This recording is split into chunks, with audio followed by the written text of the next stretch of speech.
Hey everybody, what's going on? It's Mark here, back with part 2 of our Birth of the Spartans video series that we're doing as part of our Halo lore videos. Last time we went over the Orion Project and the birth of the Spartan IIs, and in this video we're going to be going over the Spartan IIIs and the Spartan IVs, and then we'll be all caught up with our Spartan knowledge and we'll move on from there. The Spartan II program had been a huge success for the UNSC. Tales of Spartan super soldiers fighting off thousands of Covenant attacks had become the stuff of legend. Unfortunately, there were too few Spartan IIs to turn the tide of the war. Worse, the program's director, Dr. Halsey, had postponed the training of new Spartan IIs for years due to the specific age selection criteria, despite having candidates who met the genetic requirements.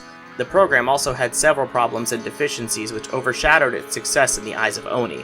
Firstly, the high mortality rate of the children during augmentation was counterproductive to the goal of the program.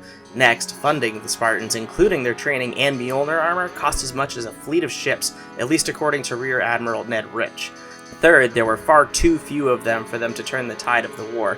Even though the Spartans provided a huge morale boost to the UNSC, it was a problem for most of the Office of Naval Intelligence. Oni operated in secrecy, and anything that shone light on their operations was seen as detrimental to their efforts. The Spartan IIIs were designed to be cheap and expendable.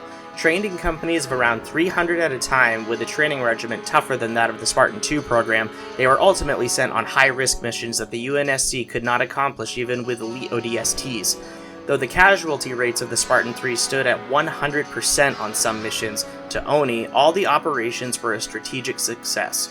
They were trading lives for time against the larger and technologically superior Covenant. Oni hoped that in time, enough Spartans would survive to train progressively more future Spartans, swelling the ranks of available super soldiers from only 30 Spartan IIs in 2531 to roughly 100,000 Spartan IIIs within 2 decades. However, this ultimately never came to pass due to budgetary restrictions and the Spartan III augmentations being compatible with only a small percentage of the population. On December 27, 2531, the first group of Spartan IIIs, known as Alpha Company, were sent to Onyx to be trained at Camp Currahee.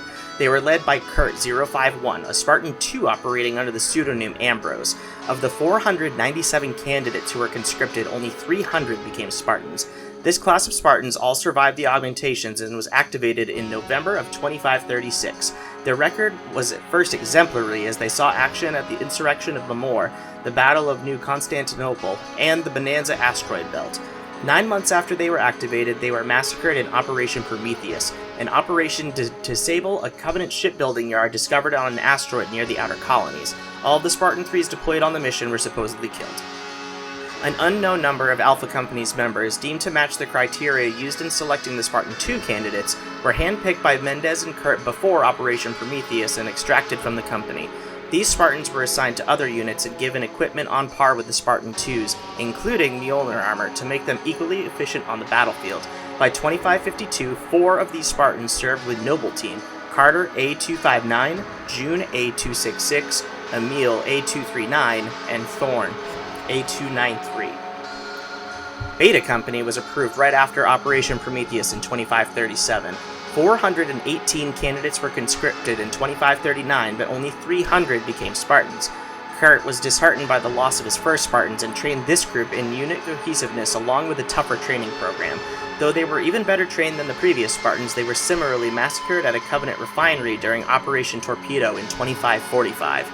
From this entire company, only 2 participants survived the battle: Tom B292 and Lucy B091.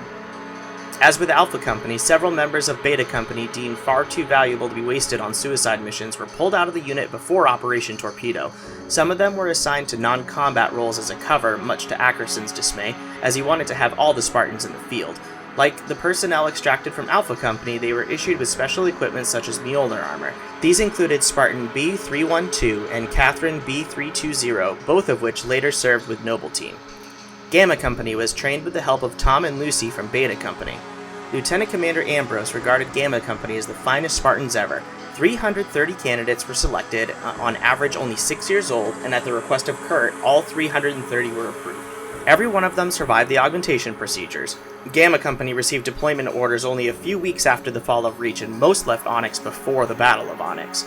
Only 15 Spartan IIIs remained on Onyx as they competed for top honors. Following the Battle of Onyx, 7 had been killed in action.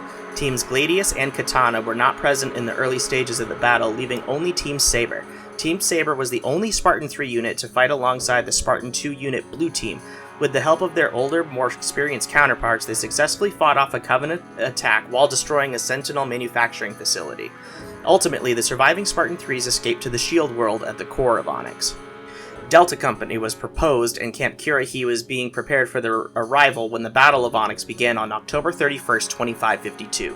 With the death of Kurt and the disappearances of SCPO Franklin Mendez and Dr. Catherine Halsey, as well as the immediate concerns of the Battle of Earth and the disintegration of Onyx, it was highly unlikely that the Spartan 3 program would ever continue. The Spartan 4 program is the fourth generation of Spartan program consisting of members recruited from the UNSC military who are augmented to be capable of wearing a new variant of the Mjolnir Gen 2 armor.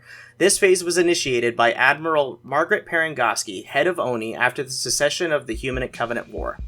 Similar to the Orion project, the Spartan 4 program would only consist of adult volunteers as opposed to young children. When the program was started, surviving members of previous Spartan generations were offered an opportunity to be integrated into it. Spartan 4 recruits were drawn from active combat veterans of any branch, as well as young soldiers who showed any potential to be humanity's next guardians. The physical augmentations of the Spartan 4s, while more advanced than their predecessors, still couldn't produce similar results without high risk of failure, due to the lack of genetic requirements. This drawback was reconciled by modifying the individual to the closest margin possible of the two previous Spartan programs' physical results, and then relying on the Mjolnir Gen 2 armor to enhance the Spartan's abilities even more than that of the Gen 1 armor. Sometime prior to the public iteration of the Spartan 4 program, ONI Section 3 authorized a top-secret experimental phase of the program without direct permission from High Command. This variation of the program would attempt to produce super soldiers whose physical prowess rendered Mjolnir obsolete. Only one of the 10 candidates, Ilsa Zane, survived the augmentation process. She was considered mentally unstable due to the augmentations and was forced deep within the layers of ONI.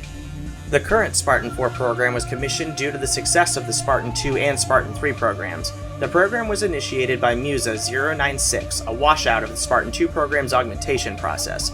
Even with his resentment for Dr. Catherine Halsey, Musa recognized the importance that the Spartans had in the effort of protecting humanity, even after the Human Covenant War. The Spartan 4 program was approved by Admiral Margaret Parangoski when she was still in command of the Office of Naval Intelligence.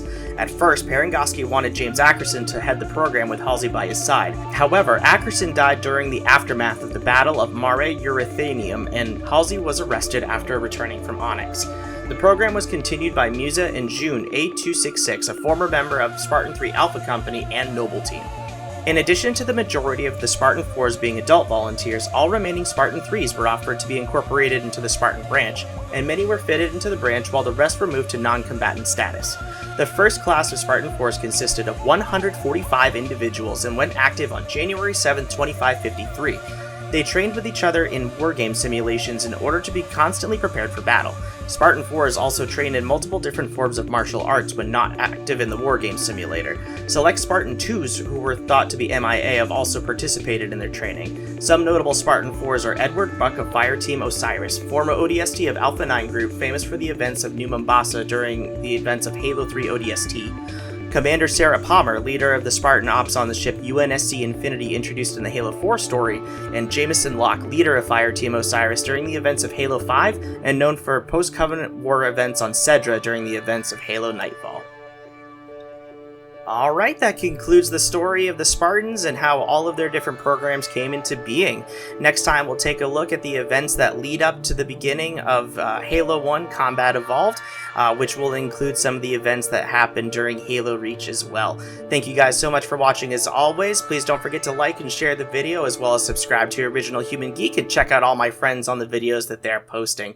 And don't forget to hit that bell icon so you get notifications whenever we get a new video up on the channel. Thank you guys so much for watching, and until next time, this is Mark of Original Human Geek, signing off.